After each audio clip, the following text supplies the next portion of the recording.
Hetero की remedy के हवाले से अगर सिग्मा ए स्क्वायर नॉन हो तो हम वेटेड लीस्ट स्क्वायर के ज़रिए से ब्लू एस्टिमेटर्स ऑब्टेन कर सकते हैं,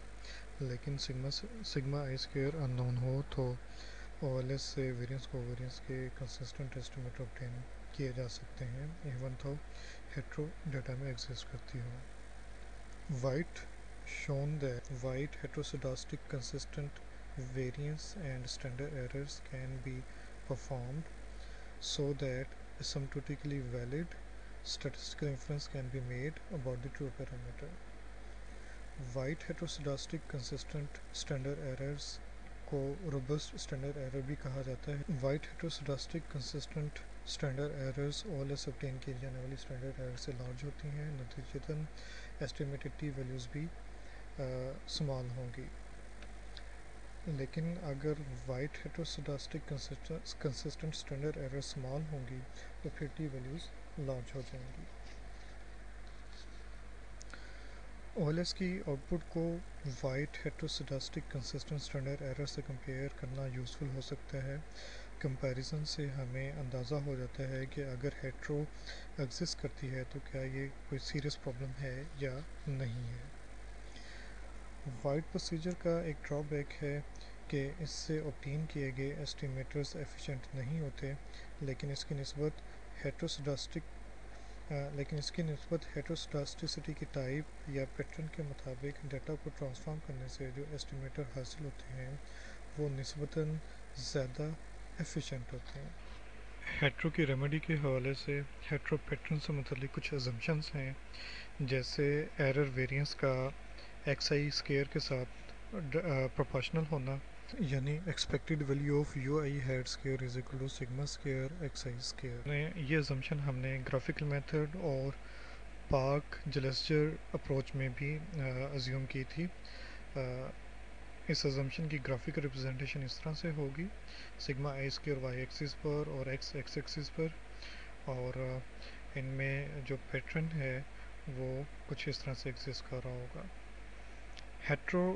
को रिमूव करने के लिए या हेट्रो को मिनिमाइज़ करने के लिए हम इस ओरिजिनल मॉडल पर, यानी जो हमारा मॉडल था X I is equal to beta one plus beta two X I plus U I, इस मॉडल को हम ट्रांसफॉर्म करेंगे, यानी ट्रांसफॉर्मेशन के लिए हम मॉडल को एक्स आई वेरिएबल से डिवाइड करेंगे दोनों साइड्स को, और ट्रांसफॉर्मेशन करने से बीटा वन के साथ यानी इंटरसेप्ट के साथ 1/x आई आ जाएगा, और बीटा टू के साथ जो x था वो ख़त्म हो जाएगा, कैंसिल हो जाएगा, और यू आई टर्म जो है वो वी आई में कन्वर्ट हो जाएगी, यानी वी आई जो है वो यू आई ओवर एक्स आई के बराबर होगा।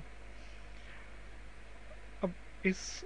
एरर टर्म, यानी ये जो न्यू ट्रांसफॉर्म्ड मॉडल से एरर टर्म बनी है, इसके एक्सपेक्टेशन लें तो हमारे पास सिग्मा स्क्वायर ऑब्टेन होगा, क्योंकि expected value of U I square जो है वो sigma A square X I square के बराबर है, यानी expected value of U I square या variance of U I square जो है वो सिग्मा आई स्क्वायर वो एक्स आई स्क्वायर के प्रोपोर्शनल है जी। इस ट्रांसफॉर्मेशन से एरर वेरिएंस जो है वो होमोसेडास्टिक हो जाएगा, जो कि पहले हेट्रोसेडास्टिक था। अब हम इस ट्रांसफॉर्म मॉडल पर ओएलएस अप्लाई कर सकते हैं, जिसमें dependent variable y over X I होगा और independent variable 1 over X I होगा। ट्रांसफॉर्म मॉडल में एक चीज़ आप ऑब्ज़र्व करेंगे कि बीटा टू जो है वो इंटरसेप्ट टर्म बन जाएगा और बीटा वन जो है वो स्लोप बन जाएगा, यहाँ से आप नोट कर सकते हैं। यानी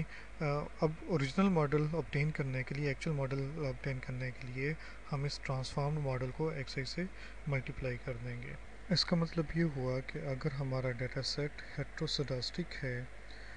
और expected value of U I square या variance of error term proportional है एक्स आई स्क्वायर के, तो हम अपने मॉडल को